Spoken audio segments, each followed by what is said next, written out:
भारतीय मॉडल की खुदकुशी के बाद आखिरी इंस्टा पोस्ट वायरल हो गई। 23 साल उभरती हुई भारतीय मॉडल अंजलि वर्मोरा गुजरात के शहर सूरत में अपने घर में मुर्दा पाई गईं। पुलिस के मुताबिक अफसोसनाक वाकया 7 जून 2025 को पेश आया।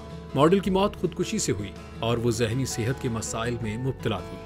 इसी दरमियान उनकी जानिब से सोशल मीडिया पर की गई आखिरी पोस्ट वायरल हो गई, जिसने उनके मद्दाहों को मजीद सदमे में डाल दिया। मॉडल की फंदा लगी लटकती हुई लाश उनके घर से बरामद हुई।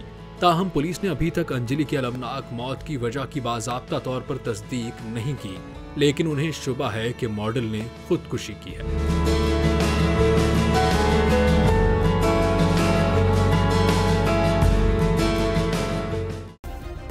सब्सक्राइब करें और बेल दबाएं ताकि कोई खबर रह न जाए।